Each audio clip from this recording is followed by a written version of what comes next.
In April 2015, I met in Svalbard's capital, near the North Pole, with Oscar and Tom, two awesome guys and highly trained polar bear specialists. We geared up our snowmobiles and headed towards the unknown.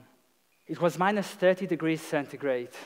I wore 6 layers of special Arctic suit because every inch of exposed skin was aching. I could hear nothing but the hum of my snowmobile and the thoughts in my head.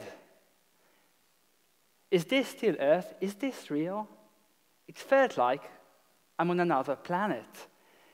And I sure did hope we could find life out there. With this optimistic state of mind, we entered the blizzard. I could see for no more than 20 meters away. And I think that's what scared me the most, since our goal was to spot and photograph polar bears in this extreme environment. So we went from one frozen fjord to the next, while climbing mountains and huge glaciers covered with snow. Along the way, we've seen signs of polar bears in the form of fresh seal skeletons. We knew they must be close, but we couldn't find them. Luckily, at this time of the year, the sun doesn't set at all in Svalbard, so we didn't have to make it to our destination before sunset. By the way, if you do want to enjoy a romantic sunset there, you'll have to wait a bit, until late August.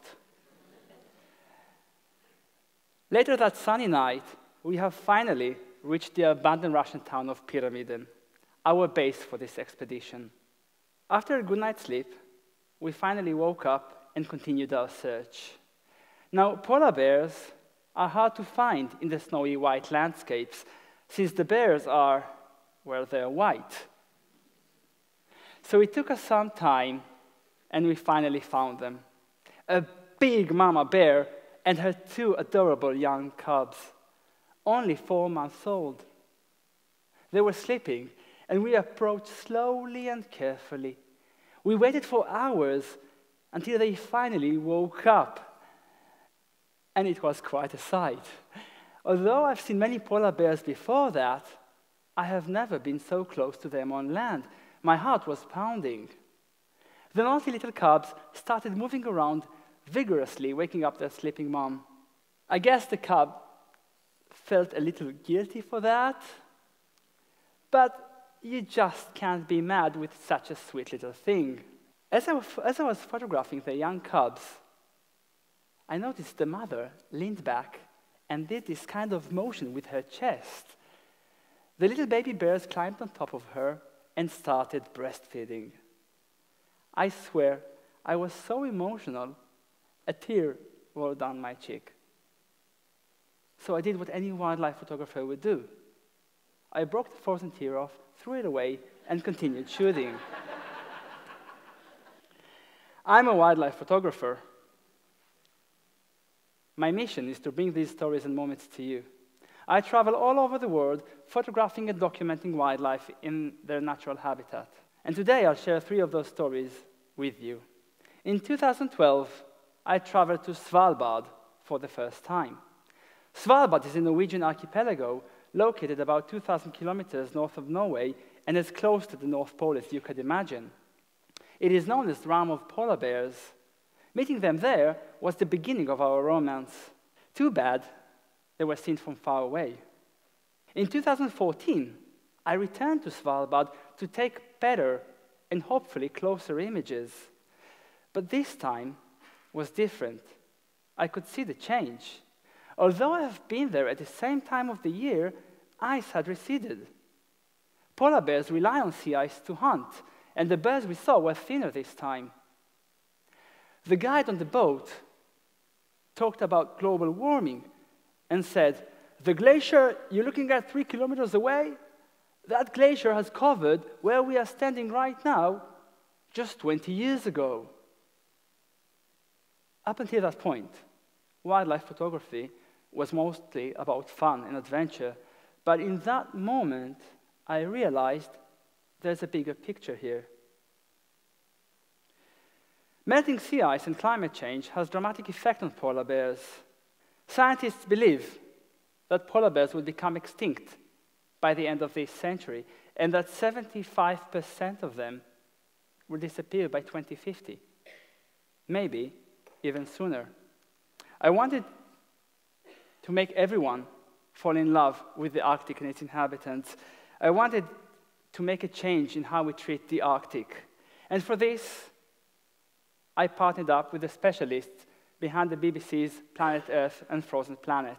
I've arranged for special permits by the governor of Svalbard and had one of the best polar bear guides with me. It wasn't a cheap endeavor, but I knew in order to achieve my dream, I had to get that unique shot. Polar bears are the largest land predator. The males reach over 700 kilograms, and standing upright, they are 4.2 meters high. That's huge. I'm 185, so it's me on top of myself, and then I'm holding a keg of beer on my head. Okay? They're just enormous. But look at them. Aren't they just adorable? We have followed them for days, and I was shooting like crazy, every behavior and family moment, mostly the little cubs playing. Perhaps they reminded me of my own sons. Survival of the small cubs is not taken for granted, since 75% of them won't make it to the age of 2. They are growing, and they must be well fed. The mother must hunt seals, as she didn't have anything to eat herself when she was 4 months in the den, breastfeeding her young cubs. Their food is the ringed seal. Each seal has a network of 10 to 15 breathing holes, and it must breathe every 8 minutes. Otherwise, it will drown. Mother bear patiently awaits near those breathing holes, waiting to catch a seal and feed her hungry cubs. But sadly, things are not easy for this mother bear, as every attempt ended up in failure. Both the bears and I were wishing for a successful hunt. They wanted to eat. I was hoping to capture that amazing moment depicting the intensity of nature.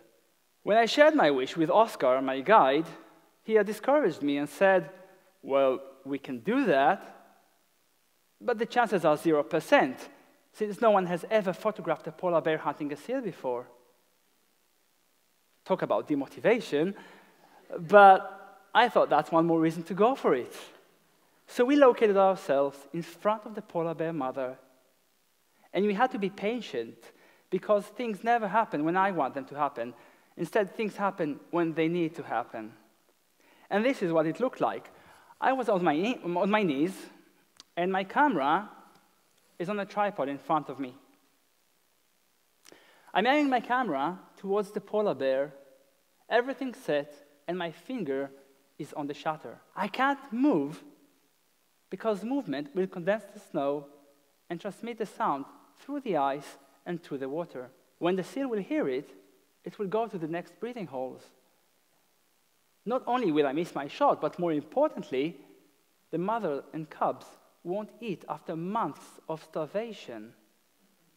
So I can't move, I can't speak, and I have too much time to think about what am I doing here and how much I miss my kids.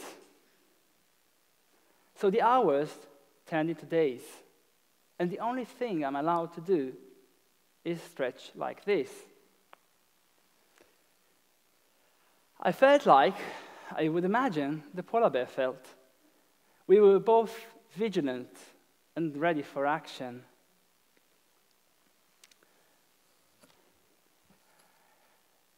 Nothing happened. I was up all through the night, and the only thing keeping me awake was the fact that I can't move, but I really need to pee. I started thinking that Oscar was right. Then suddenly, without any warning, at 6:49 a.m., I heard a splash. I started clicking before even knowing what's happening. I noticed the polar bear has caught something. Oh my God, it was a ringed seal. You could imagine my excitement. And this is the first image ever in history of a polar bear hunting a seal.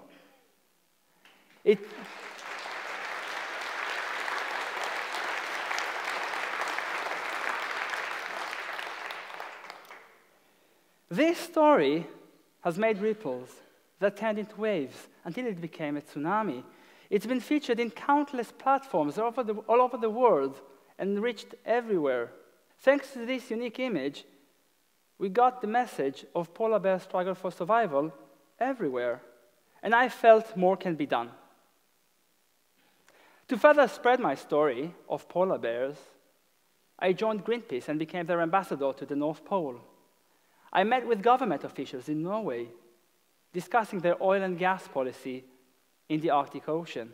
And most of all, I kept making people fall in love with the Arctic and its inhabitants. This story goes on wherever I travel. Everywhere I look, I see habitat loss, climate change, and wildlife disappearance. One of those places is a remote paradise, an unknown land of pure nature, filled with primal landscape and creatures. Kamchatka, in the Russian Far East, is on the brink of a dramatic transformation. In the massive rivers, home to brown bears and salmon fish, the stream is changing.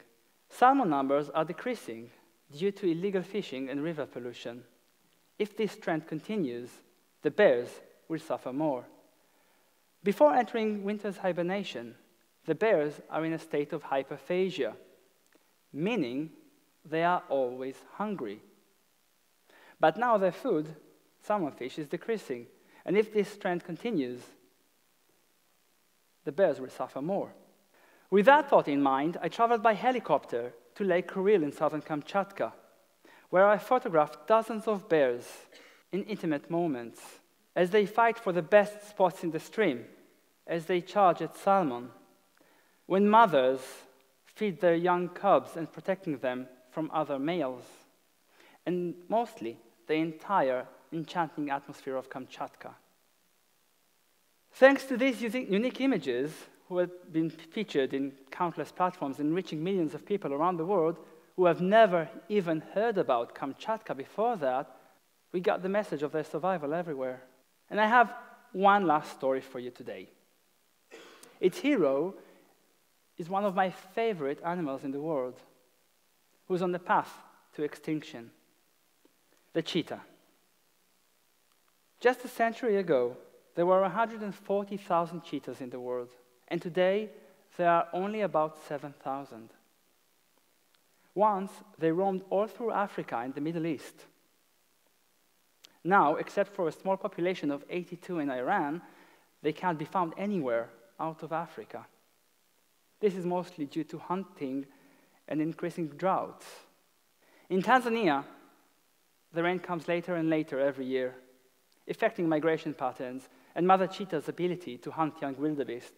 The statistic is that 95.2% of cheetah cubs won't make it to the age of 2, mostly because of other predators, like this hyena, who tried to attack the young cubs, and the brave mother chased it away. Of course, it's not easy raising, feeding, and protecting young cheetah cubs for 2 years to adulthood, as the mother must hunt every day or two. And these cubs didn't eat anything for 3 days already, and the mother is tired, weak, and starving, but there is no excuse, as she must hunt a gazelle for herself and her young ones. Here's one example on how it's done, and I'll narrate it for you. The cheetah chooses the weakest gazelle. They both run as fast as they can. The cheetah is reaching a speed of up to 120 kilometers an hour, and she's getting closer and closer when suddenly the gazelle kicks a rock, which almost hit the cheetah in her face. Luckily, it misses it by inches, and the cheetah doesn't give up.